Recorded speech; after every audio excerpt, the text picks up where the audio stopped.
Interest rates in Australia are the lowest they've ever been, which is sparking a lot of people to not only review their rate and potentially refinance to a better rate, but a lot of people are looking to take this opportunity to lock in a good fixed interest rate. And with fixed interest rates as low as 2.09% on owner-occupied properties and 2.34% on investments, who can blame them? But are fixed interest rates all that they're cracked up to be, and is now the best time to lock in your fixed rate?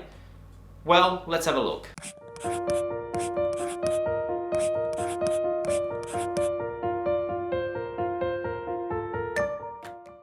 Hello guys, Brad here from The Guided Investor. Welcome back to the channel. If you're new here, welcome, and consider hitting that subscribe button because I post regular videos about how you can do more with your money. Before we jump into it, let's quickly recap what the difference is between a fixed and a variable rate.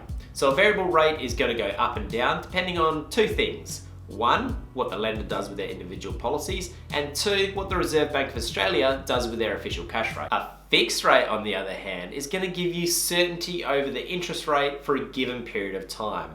Now, most lenders will allow you to fix for up to a maximum of 5 years, and that means for those 5 years, your interest rate is not going to change regardless of what the RBA does to the official cash rate.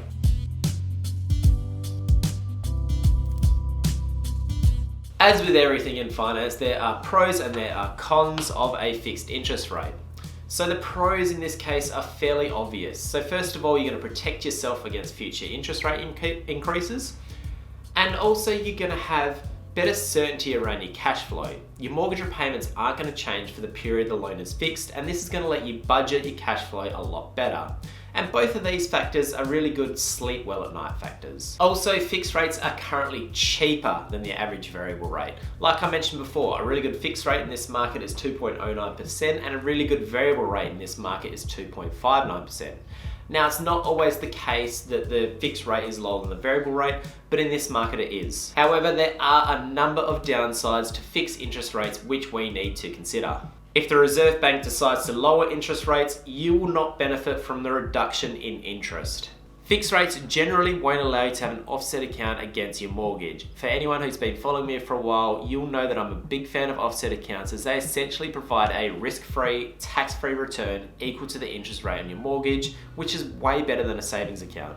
There are a few lenders out there that will let you have an offset account against a fixed loan, which is awesome, but many who do will only give you a partial offset. So for example, the lender might say that you can have an offset account, but only 40% of the funds held in the offset account are going to be used to offset the loan.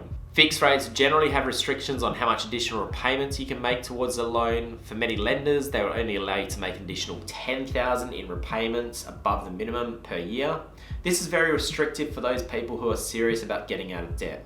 If you want to break your fixed term contract because you want to sell your property or refinance your mortgage, penalties will apply. You will be charged a fee for not seeing out the fixed term contract, so you would only ever consider fixing if you believe your circumstances won't change materially for the duration of the loan period. So there's some pretty big downsides there to consider, but let's consider one that a lot of people haven't thought about. And that is when you fix your loan, you are essentially betting against the bank. The bank will set the fixed rate above or below the variable rate, depending on where they see the official cash rate headed. So if they believe that the official cash rate is going up, then they're going to put the fixed rate above the variable rate because they anticipate that the variable rate is going to rise. If they think the official cash rate is going to fall, then their fixed rate is going to be below the variable rate because they believe that the variable rate is going to fall. Now, I don't know about you, but the idea of betting against people who have billions of dollars invested in getting this call right is a little daunting to me.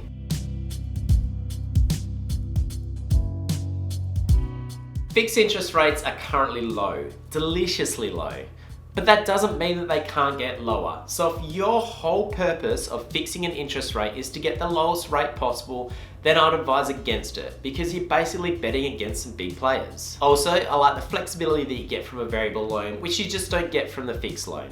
I like the ability to make extra payments, I like the no lock-in contract, and I especially love the offset account. On the other hand, if you want that sleep well at night factor and you want the stability in your cash flow, then sure, that's a good reason to apply for a fixed loan.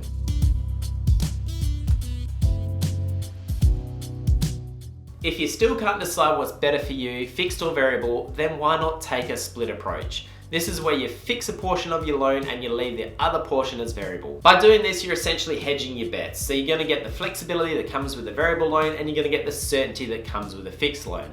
And over time, one of them is gonna work out more beneficial for you depending on what the cash rate does and depending on what happens in your personal circumstances. For anyone who's keen on a fixed loan, I almost always try and steer them towards this hybrid approach because I've seen fixed loans detriment people way too often.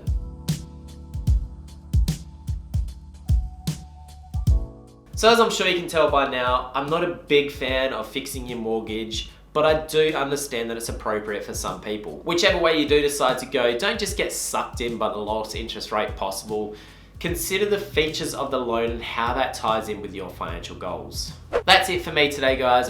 Thanks a lot for watching. Let me know in the comments section below what you think about the whole fixed versus variable debate, and I'll see you guys in the next video.